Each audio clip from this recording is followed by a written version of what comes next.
نحمدہ و نصلی علی رسولہ الکریم بسم اللہ الرحمن الرحیم۔ آج کل معاشرے کے اندر بے نکاحی زندگی، شادی اور نکاح کے بغیر رہنا عام ہوتا جا رہا ہے۔ بہت سے لوگ شادی اور نکاح کے بغیر زندگی گزارنے کو ترجیح دیتے ہیں، لیکن بغیر نکاحی زندگی غیر فطری زندگی ہے۔ اللہ تبارک و تعالیٰ نے انسان کو ایسے بنایا ہے کہ مرد کو عورت کی ضرورت ہے، عورت کو مرد کی ضرورت ہے، اور اس ضرورت کو پورا کرنے کے لیے شادی اور نکاح کا رشتہ اللہ تبارک و تعالیٰ نے پیدا کیا۔ تو جو لوگ شادی اور نکاح کے بغیر رہنا چاہتے ہیں وہ گویا کہ غیر فطری زندگی گزار رہے ہیں۔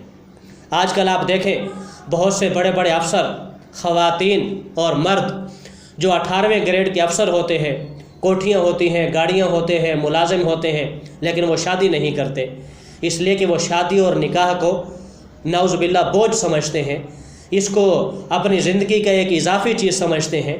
تو بے نکاحی زندگی غیر فطری زندگی ہے۔ اس کا نقصان کیا ہوتا ہے؟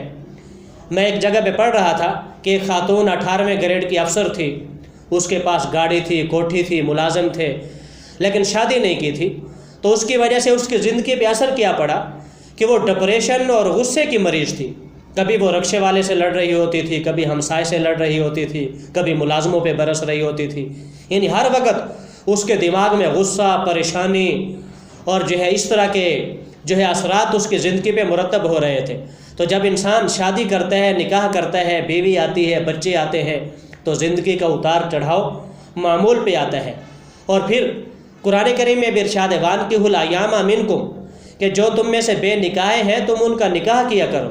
بے نکاح چاہے وہ ابتداً بے نکاح ہوں، چاہے ان کی بیوی فوت ہو گئی ہو، شوہر فوت ہو گئے ہوں، دوسری شادی کرنی ہو۔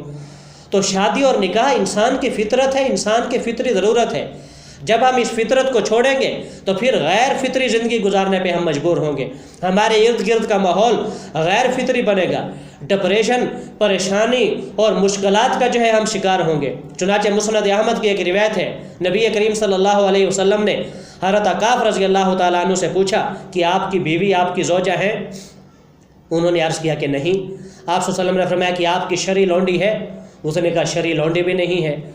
تو آپ علیہ السلام نے پوچھا کہ کیا تم صاحب وسعت ہو؟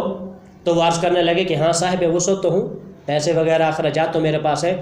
تو آپ علیہ السلام نے فرمایا کہ پھر تو تم شیطان کے بھائی ہو۔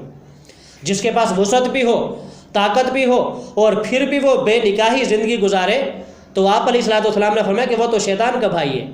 حضرت انس بن مالک رضی اللہ تعالیٰ عنہ کی بھی ایک روایت ہے کہ آپ علیہ السلام نے بے نکاحی زندگی گزارنے سے شدت کے ساتھ منع فرمایا ہے۔ اس لیے نکاح یہ آپ علیہ السلام کی سنت بھی ہے، انسان کی فطرت بھی ہے۔ آپ نکاح والی زندگی گزاریں، شادی والی زندگی گزاریں۔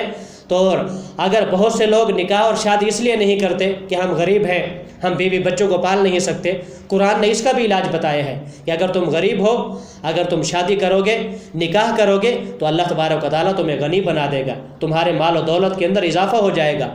اور بے شمار ایسے واقعات ہیں، آپ ارد گرد دیکھیں کہ بہت سے لوگ غریب ہوتے ہیں، شادی کے بعد وہ امیر بن جاتے ہیں، بیوی قسمت والی مل جاتی ہے، کوئی بچہ قسمت والا پیدا ہو جاتا ہے جس کے حصے میں اللہ تبارک و تعالیٰ نے زیادہ رزق لکھا ہوتا ہے، تو اس کے رزق کے اندر اضافہ ہو جاتا ہے۔